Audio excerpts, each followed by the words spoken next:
দর্শক আমন্ত্রণ জানাচ্ছি আজকে চট্টগ্রামে। শুরুতেই জানিয়ে দিচ্ছি শিরোনাম।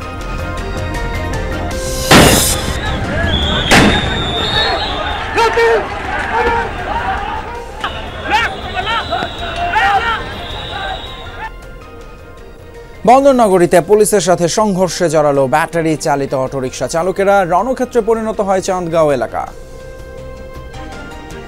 পুলিশ ওদিক থেকে আমাদের আক্রমণ করতেছে, শ্রমিকরা ওদিক থেকে আক্রমণ করতেছে। সভ্য সিটির মধ্যে অটোরিকশা চলার অনুমোদন নেই। ওরা মেন রোডে উঠার কারণে মালিক আজকে জামিলা রয়েছে। পাহাড়ি এলাকা হওয়ায় সুযোগ নিচ্ছে সন্ত্রাসীরা। চট্টগ্রামে বললেন স্বরাষ্ট্র উপদেষ্টা, জানালেন পুরোপুরি রক্ষিত আছে সীমান্ত। সমস্যা অন্যান্য এলাকার থেকে একটু ডিফারেন্ট। ওই সন্ত্রাসীরা অপকর্ম করে ওই পাহাড়ের দিকে চলে যায়। যাতায়াতে ভোগান্তি কমাতে দ্রুত ফেরি চালুর দাবি কুতুবদিয়া দ্বীপবাসীর। পণ্য আনা নেয়ার ক্ষেত্রেও কমবে খরচ।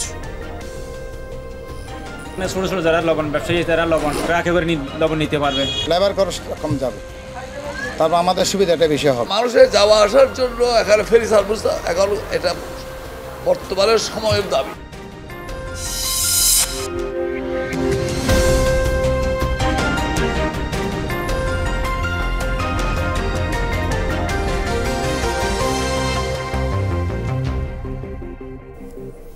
শিরোনামগুলো দেখলেন, আপনাদের সাথে আছি আমি ফয়সাল তিতুমির। এবারে বিস্তারিত। ব্যাটারি চালিত রিকশা চালকদের সাথে পুলিশের কয়েক দফা সংঘর্ষে রণক্ষেত্র চট্টগ্রামের চাঁদগাঁও এলাকা। সংঘর্ষ এবং ধাওয়া পাল্টা ধাওয়ায় 5 পুলিশ সহ বেশ কয়েকজন আহত হয়েছেন। ঘটনাস্থল থেকে 2 জনকে আটক করে পুলিশ।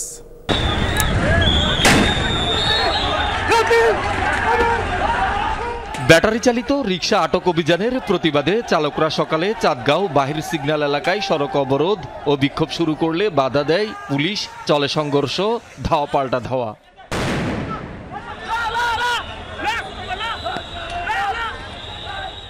রণক্ষেত্রে পরিণত হয় পুরো এলাকা। গাড়ি ভাঙচুর করে বিক্ষোভরত চালকরা। সংঘর্ষে 5 জন পুলিশ সদস্য সহ বেশ কয়েকজন আহত হয়। পরিস্থিতি নিয়ন্ত্রণে মোতায়েন করা হয় সেনাবাহিনী ও বাড়তি পুলিশ। টিয়ারশেল নিক্ষেপ করে ছত্রভঙ্গ করা হয় অবরোধকারীদের। দিকে পাথর মারতে মারতে আমার গায়ে যেতে ওইখানে পাথর ফসছে। আমি হয়তো আর বসে থাকলাম নাই, আমার গায়ে পড়বে। 4 জন পুলিশ ছিল এখানে, 2 জনকে মারতে মারতে এদিক থেকে চলে গেছে আর 2 জন এদিকে চলে গেছে। এই পুলিশ ওদিক থেকে আমাদের আক্রমণ করতেছে, শ্রমিকরা ওদিক থেকে আক্রমণ করতেছে। এদিক থেকে যেগুলো আক্রমণ করতেছে এগুলো এদিকে এসে আমাদের মনে গ্লাস সহ মানে ফেটে গেছে। রাস্তার মাঝখানে যুদ্ধ যেরকম আছে ঠিক সেরকম এরকম শুরু করছে। ঘটনাস্থল থেকে 2 জনকে আটক করে পুলিশ। জানায় পুলিশের উপর হামলা ও জনদুর্ভোগ সৃষ্টিকারীদের বিরুদ্ধে ব্যবস্থা নেওয়া হবে। বিন্দু পরিমাণ ছাড় দেওয়ার কোনো সুযোগ নাই। এইখানে যারা দুষ্কৃতিকারী ছিল, যারা পুলিশের উপর আক্রমণ করছে, তাদের আমরা অবশ্যই গ্রেপ্তার করব। ব্যাটারি চালিত রিকশা দুর্ঘটনা বেড়ে যাওয়ায় আতঙ্কে যাত্রীরা। ব্যাপক সমালোচনার মুখে গত কয়েকদিন ধরে চট্টগ্রাম শহরে আটক অভিযানে নেমেছে পুলিশ। কোনো সিঙ্গেল নাই, কোনো কিছু নাই, ইচ্ছা মতো গাড়ি চালায় বের করো একদম। কোনো সভ্য দেশের মধ্যে, সভ্য সিটির মধ্যে অটোরিকশা চলার নেই, অনুমোদন নেই। আমরা বিভিন্ন দেশে সফর করছি, দেখছি ওদেরকে চালাতে বলছে ভিতরে। ওরা মেন রোডে উঠার কারণে মালিক আজকে জামিলা রয়েছে। যে কোনো বাস কোন, মোটরসাইকেল কোন, প্রাইভেট কোন, ওরা মেন রাস্তা বাজায় দিয়ে আমাদের সাথে মেন রোডে মারামারি করে। সর্বশেষ গত শুক্রবার রাতে কাপাসগোলায় চলন্ত ব্যাটারি রিকশা উল্টে হিজরা খালে পড়লে মায়ের কোল থেকে ছিটকে পড়ে প্রাণ হারায় 6 মাস বয়সী শিশু সেহেরিশ। শহীদুল সুমন, যমুনা নিউজ, চট্টগ্রাম। এ বিষয়ে আরো জানাতে এই মুহূর্তে আমাদের সঙ্গে চট্টগ্রাম থেকে যুক্ত হচ্ছেন সহকর্মী জোবায়েদ ইবনে শাহাদাত। জোবায়েদ, কি অবস্থা এখন সেখানে? অভিযানে কি পরিমাণ অটোরিকশা আটক করা হয়েছে? সাধারণ মানুষ কি বলছে এই অভিযান নিয়ে? আমি এখন যে জায়গাটায় আছি এটি চট্টগ্রামের মনসুরাবাদ এলাকা এবং মনসুরাবাদ কাঁচা রাস্তা এলাকা বলে, এবং এই জায়গায় আমি নিশ্চয়ই দেখাতে সক্ষম হচ্ছি পুলিশের যে অভিযান, ট্রাফিক পুলিশের অভিযান, সেই অভিযানগুলো চলছে। বলায় পাশ কাটিয়ে যখন যাচ্ছিল সেই রিক্সাটি একেবারে উল্টে গেছে, একেবারে যাত্রী সহ সেই রিক্সাটি উল্টে যায়। এর আগে আরেকটা অটোরিকশা যখন থামতে বলা হয় সেটি পাশ কাটিয়ে যাওয়ার সময় একটি গলির ভিতরে লুকিয়ে যায়। মানে এক প্রকার চোর পুলিশ খেলা আমরা চট্টগ্রামে দেখছি। এবং এই খেলাটা যখনই অভিযান চালানো হয় তারা চান এভাবে কাজটা থেকে তুলে দিতে বা কোনোভাবেই যাতে পুলিশের নজর এড়িয়ে যাওয়া যায়। তারপরেও পুলিশের অভিযান চলছে। এই জায়গায় যখন আছি আমি থাকা অবস্থায় প্রায় আমি 10 থেকে 12টি পুলিশের অভিযানে মামলা আমি করতে দেখেছি। এছাড়া চট্টগ্রামের বিভিন্ন জায়গায় বিভিন্ন সড়কে একেবারে মোড়ে মোড়ে এভাবে পুলিশের চেকপোস্ট আছে, পুলিশের অভিযান চলমান আছে। এবং তারপরেও কিন্তু আমরা দেখছি পুলিশের অভিযান চলার পরেও যখন অভিযান হয় তখন তারা একটু লুকিয়ে থাকার চেষ্টা করে, পরে আবার তারা আগের মতো সড়কে উঠে যায়। এবং সেজন্যই এই যে লুকোচুরি খেলাটা সেটা সবসময় দেখা যায়। আজকে যে ঘটনাটা হয়েছে যে পুলিশের সাথে অটোরিক্সা চালকদের সংঘর্ষে, সেটা মূলত অটোরিক্সা বন্ধে যে অভিযান চালানো হচ্ছে সেই বন্ধের প্রতিবাদেই চট্টগ্রামের 22 সিগন্যাল এলাকায় যে প্রতিবাদ করছিল ব্যাটারি চালিত অটোরিক্সা মালিক শ্রমিকরা, সেই জায়গাতেই যখন পুলিশ বাধা দেয় তখন তাদের উপর চড়াও হয় ব্যাটারি চালিত অটোরিক্সার শ্রমিকেরা। জি জি জুবায়েদ, অসংখ্য ধন্যবাদ আপনাকে। আমরা দেখছিলাম চট্টগ্রামে অটোরিক্সা চালকদের বিরুদ্ধে যে অভিযান চালাচ্ছে পুলিশ, সেটার সবশেষ অবস্থা। পাহাড়ি এলাকা হওয়ায় সন্ত্রাসীরা সুযোগ নিচ্ছে বলে মন্তব্য করেছেন স্বরাষ্ট্র উপদেষ্টা। চট্টগ্রাম বিভাগের আইন শৃঙ্খলা পরিস্থিতি নিয়ে মতবিনিময় সভা শেষে তিনি জানান, অপরাধীদের দ্রুত গ্রেপ্তারের নির্দেশনা দেওয়া হয়েছে। 3 পার্বত্য জেলা আগের তুলনায় অনেক শান্ত এবং সীমান্ত পুরোপুরি রক্ষিত আছে বলে দাবি স্বরাষ্ট্র উপদেষ্টার। হঠাৎ করেই অশান্ত চট্টগ্রামের রাউজান।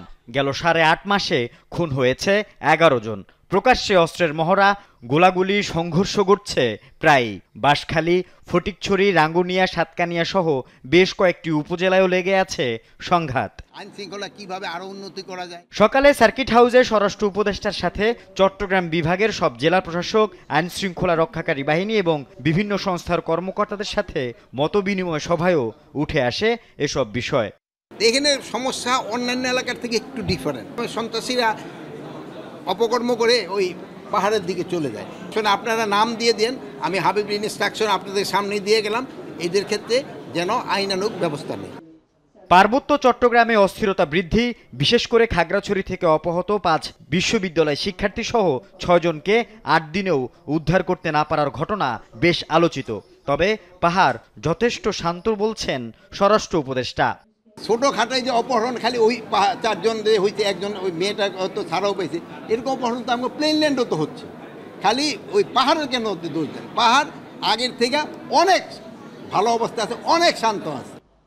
সম্প্রতি বান্দরবানের রেমাক্রি জলপ্রপাত এলাকায় সাংগ্রাই উৎসবের ভিডিও ফুটেজে আরাকান আর্মির উপস্থিতি দেখা যাওয়া নিয়েও কথা বলেন স্বরাষ্ট্র উপদেষ্টা।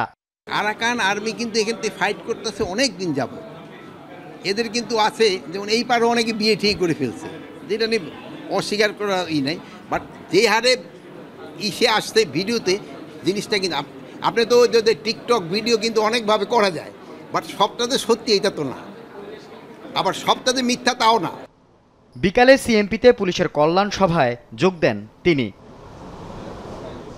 আল আমিন শিকদার, যমুনা নিউজ, চট্টগ্রাম। দেশের মূল ভূখণ্ড থেকে বিচ্ছিন্ন দ্বীপ উপজেলা কুতুবদিয়া। দ্বীপটির 2 লাখ মানুষের যাতায়াতের একমাত্র মাধ্যম সাগরপথ। বৈরী আবহাওয়ায় ডেনিস বা স্পিড বোটে যাতায়াত করতে গিয়ে প্রতিনিয়ত ঘটছে দুর্ঘটনা। মাঝ সমুদ্রে স্পিড বোটে বাচ্চা প্রসবও বেশ সমালোচনার জন্ম দিয়েছে। স্থানীয়দের দাবি, ফেরি চালু হলে দ্বীপবাসীর ভোগান্তি অনেকটাই কমবে। উত্তাল সমুদ্রের বুকে একখণ্ড সবুজ ভূমি কক্সবাজারের কুতুবদিয়া দ্বীপ। চট্টগ্রাম ও ঢাকা থেকে ট্রলারে করে সমুদ্র পাড়ি দিয়ে নিত্যপণ্য আসে দ্বীপটিতে। ট্রলার ডুবে লোকসানের ঘটনাও ঘটছে অহরহ। ট্রলারের পরিবর্তে ফেরিতে এসব পণ্য আনা নেয়া করা হলে ঝুঁকির পাশাপাশি ব্যয়ও কমে আসবে বলে দাবি ব্যবসায়ীদের। 4-5টা কষ্ট দিতে হয়, ওই কষ্টটা তো আমাদের আর যাবে না। লেবার খরচ কম যাবে, তারপর আমাদের সুবিধাটা বেশি হবে। অনেক দুর্ঘটনা, লক্ষ লক্ষ টাকা, কেউ আমাদেরকে 1 টাকা গুণানি দেয়। ছোট ছোট যারা লবণ ব্যবসায়ী, তারা লবণ ট্রাকে করে লবণ নিতে পারবে, এদের জন্য একটা সুবিধা হবে। সাগর বেষ্টিত দ্বীপটিতে আয়ের একমাত্র উৎস লবণ উৎপাদন ও মাছ শিকার। ফেরি চালু হলে লবণ ও মাছ রপ্তানিতে সুবিধা সহ যোগাযোগ ব্যবস্থায় ব্যাপক পরিবর্তন হবে বলেও মনে করেন স্থানীয়রা। ঢাকা থেকে আরো অনেক বিনিয়োগকারী এখানে এসে বিনিয়োগ করবে, যারা পর্যটক আসবে তারা আরো অনেক সুযোগ সুবিধা বুক করবে। ভূখণ্ডের সাথে সংযুক্ত হওয়ার জন্য আমাদের ফেরি ছাড়া কোনো বিকল্প নেই। দ্বীপটির মালেক শাহ হুজুরের মাজারও বেশ পরিচিত। নিয়মিত যাতায়াত করছে হাজার হাজার অনুসারী। ফেরি সার্ভিসের দাবি উঠছে তাদের পক্ষ থেকেও। বিশেষ করে মালিক সাহেব হুজুরের কারণে আগে যদি 100 জন আসতো, এখন আসে 1000। এই যে মানুষের যাওয়া আসার জন্য এখানে ফেরি সার্ভিস, এখন এটা বর্তমানে সময়ের দাবি। ফেরি চলাচল করার জন্য উপযুক্ত জায়গা হবে, সেখানে যাতে ফেরি চলাচল দ্রুত ব্যবস্থা গ্রহণ করে সেই জন্য অনুরোধ করতেছি। সরকার চাইলেই দ্বীপের 2 লাখ বঞ্চিত মানুষের কথা বিবেচনা করলে ফেরি চলাচলের দাবি বাস্তবায়ন করা সম্ভব বলছেন বিশিষ্ট জনেরা। পর্যটনের অগ্রাধিকার দিতে হবে, আর এই অগ্রাধিকার যদি বাস্তবায়ন করতে হয়, অগ্রাধিকারটা যদি ঠিক রাখতে হয়, তাহলে ফেরিটা অবশ্যই করতে হবে। জনগণের দাবি এবং তাদের আবেদন, কান্না বুঝতে পারেন, বেদনা বুঝতে পারেন, তাহলে এটা খুব সহজে বাস্তবায়ন করা সম্ভব। শহীদুল সুমন, যমুনা নিউজ। চট্টগ্রাম বন্দরে নিউ মোরিং কন্টেইনার টার্মিনাল বিদেশি অপারেটরদের হাতে ছেড়ে দেওয়ার প্রতিবাদে বিক্ষোভ সমাবেশ করেছে ছাত্র জনতা। সকালে বন্দর রক্ষা আন্দোলনের ব্যানারে বন্দর এবং কাস্টমস হাউসের সামনে এই কর্মসূচি পালন করেন তারা। এ সময় এনসিপির উত্তরাঞ্চলের সংগঠক রাসেল আহমেদ সহ গণতান্ত্রিক ছাত্র সংসদের নেতারা উপস্থিত ছিলেন। অভিযোগ করেন আওয়ামী লীগ সরকার লুটতরাজ করতে চট্টগ্রাম বন্দরকে বিদেশিদের হাতে তুলে দিয়েছিল। দেশের টাকায় তৈরি স্থাপনা ব্যবহার করে বিদেশি প্রতিষ্ঠানকে লাভবান করতে এখনও চেষ্টা চলছে। বন্দরের আশপাশের সামরিক বাহিনীর স্থাপনা আছে উল্লেখ করে বিদেশি অপারেটররা বন্দর ব্যবহারের নামে দেশ বিরোধী কাজে জড়িয়ে যেতে পারে বলে শঙ্কা ছাত্র জনতার। আর এতে নিরাপত্তা এবং সার্বভৌমত্ব ঝুঁকিতে পড়বে বলেন বিদেশি বিনিয়োগের বিরুদ্ধে নয় ছাত্র জনতা। উন্মুক্ত দরপত্রের মাধ্যমে বিদেশি প্রতিষ্ঠান কাজ পেলে তার বিরোধী এখানে বিদেশি কোনো কোম্পানি এসে যদি আমাদের বাংলাদেশে দখলদারিত্ব করার চেষ্টা করে, সেই শঙ্কার জায়গা থেকে আমরা রাজপথে দাঁড়িয়েছি। বিভাগীয় শহরগুলোতে বন্দরের নিয়োগ পরীক্ষাগুলো যে বাস্তবায়ন না হচ্ছে, ততক্ষণ পর্যন্ত আমরা আমাদের দাবি তাদের কাছে বলে যাব। আনোয়ারায় সন্ত্রাস, চাঁদাবাজি এবং কিশোর গ্যাংয়ের দৌরাত্ম্য বন্ধের দাবিতে মানববন্ধন করেছে বিএনপির একাংশের নেতাকর্মীরা। বিকেলে চট্টগ্রাম প্রেস ক্লাবের সামনে আনোয়ারা উপজেলা বিএনপি পরিবারের ব্যানারে এই কর্মসূচির আয়োজন করা হয়। বক্তারা অভিযোগ করেন দক্ষিণ জেলা বিএনপির নতুন সদস্য সচিবের অনুসারী পরিচয়ে আনোয়ারায় চাঁদাবাজি, জমি দখল, ডাকাতি সহ নানান অপকর্মে লিপ্ত একটি পক্ষ বাধা দেয় সাবেক ইউপি চেয়ারম্যান এবং নেতাকর্মীদের উপর হামলা হয়েছে। অপকর্মে জড়িতদের দল থেকে বহিষ্কার এবং গ্রেপ্তারের দাবি জানান মানববন্ধনে অংশ নেয়ারা। বন্যপ্রাণী হত্যা বন্ধ করা এবং সংরক্ষণের দাবি জানিয়েছে পরিবেশবাদী স্বেচ্ছাসেবী সংগঠন save the nature of Bangladesh. Chittagong press ক্লাবে সংবাদ সম্মেলনে সংগঠনটির কর্মকর্তারা 6 দফা দাবি তুলে ধরেন। এ সময় বন্যপ্রাণী সংরক্ষণ প্রকল্পের নামে বিগত সরকারের আমলে নানান অনিয়ম তদন্তপূর্বক বিচারের দাবি জানান তারা। জৈব নিরাপত্তার স্বার্থে বন্যপ্রাণী সংরক্ষণ করা, নির্বিচারে হত্যা বন্ধ এবং প্রাণী কল্যাণ আইনের 18 ধারা সংশোধনের দাবি জানানো হয় সংবাদ সম্মেলনে। কক্সবাজারের মহেশখালীতে কথা কাটাকাটির জের ধরে মামার দায়ের কোপে ভাগিনা নিহত হয়েছে। সকালে উপজেলার কুতুবজম ইউনিয়নে এই ঘটনা ঘটে। পুলিশ জানায় মাছ ধরা ট্রলার সংক্রান্ত বিষয়কে কেন্দ্র করে মামা ভাগিনার মধ্যে কথা কাটাকাটি হয়। পরে মামা গফুর মিয়া এবং তার ছেলেরা দেশীয় অস্ত্র নিয়ে কাসিমের বাড়িতে যায়। গলা ও কাঁধে কুপিয়ে গুরুতর আহত করেন। কাসিমকে উদ্ধার করে মহেশখালী উপজেলা স্বাস্থ্য কমপ্লেক্সে নিয়ে গেলে কর্তব্যরত চিকিৎসক তাকে মৃত ঘোষণা করেন। এক দফা দাবিতে মানববন্ধন করেছেন চট্টগ্রাম সিটি কর্পোরেশনের অস্থায়ী শ্রমিক কর্মচারীরা। নগর ভবনের সামনে কর্মসূচির আয়োজন করে সিটি কর্পোরেশনের প্রকৌশল বিভাগের যান্ত্রিক শাখা। বক্তারা বলেন 20 থেকে 25 বছর পরও চাকরি স্থায়ী না হওয়ায় শ্রমিক কর্মচারীরা হতাশ। তাদের অভিযোগ, একের পর এক মেয়র পরিবর্তন হলেও দাবি পূরণে পদক্ষেপ নেননি কেউ। মানববন্ধন থেকে চাকরি স্থায়ী না করলে বৈষম্য দূরীকরণের দাবিতে কঠোর আন্দোলনের হুঁশিয়ারি দেওয়া হয়।